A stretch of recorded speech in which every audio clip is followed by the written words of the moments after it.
বাংলাদেশের অন্তর্বর্তী সরকারের প্রধান উপদেষ্টা ডক্টর মোহাম্মদ ইউনূস বলেছেন, দীর্ঘদিন ধরে অমীমাংসিত তিস্তা নদীর পানি বণ্টন চুক্তির বিষয়ে মত পার্থক্য দূর করার উপায় নিয়ে ভারতের সঙ্গে আলোচনা করবে অন্তর্বর্তী সরকার। বিষয়টি দীর্ঘদিন ধরে জ্বলে আছে, এতে কোনো দেশেরই লাভ হচ্ছে না। ঢাকায় নিজ সরকারি বাসভবনে ভারতের বার্তা সংস্থা পিটিআইর সঙ্গে একটি সাক্ষাৎকারে নোবেলজয়ী অধ্যাপক ডক্টর ইউনূস এই কথা বলেন।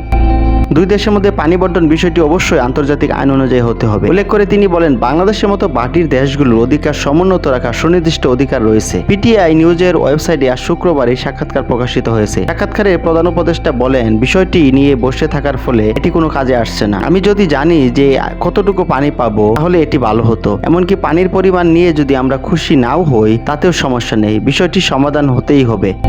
তিস্তার পানি বণ্টন চুক্তির বিষয়টি সমাধানে অন্তর্বর্তী সরকার ভারতকে শিগগিরই তাড়া বা চাপ দিবে না, এমন এক প্রশ্নের জবাবে ডক্টর ইউনূস বলেন, নতুন সরকার বিষয়টি নিয়ে আলোচনা করবে। নোবেলজয়ী এই সরকার প্রধান বলেন, চাপ বা পুশ শব্দটি অনেক বড়, আমি এই কথা বলছি না। আমরা আলোচনা করব, তবে আমাদের একসঙ্গে বসে সমস্যার সমাধান করতে হবে।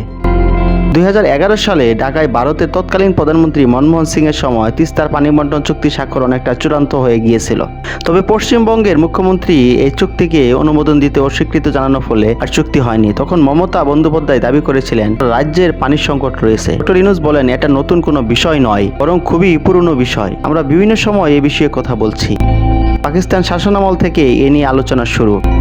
আমরা সবাই যখন ওই চুক্তি চূড়ান্ত করতে চেয়েছি, এমনকি ভারত সরকারও প্রস্তুত ছিল, তখন পশ্চিমবঙ্গের রাজ্য সরকার এর জন্য তৈরি ছিল না। আমাদের এটির সমাধান করতেই হবে।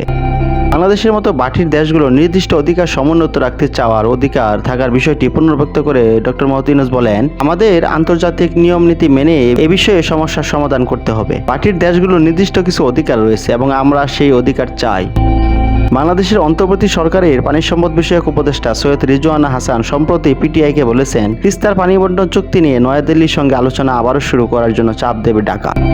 উজান ও বাটির দেশগুলোর মধ্যে পানি বণ্টন নিয়ে দুই দেশকেই আন্তর্জাতিক নিয়ম নীতি অনুসরণ করার উপর গুরুত্ব আরোপ করেন তিনি। পানি সম্পদ বিষয়ক উপদেষ্টার এই মন্তব্যের কয়েকদিন পর সরকার প্রধান ডক্টর মোহাম্মদ ইউনূস এই বক্তব্য দিলেন।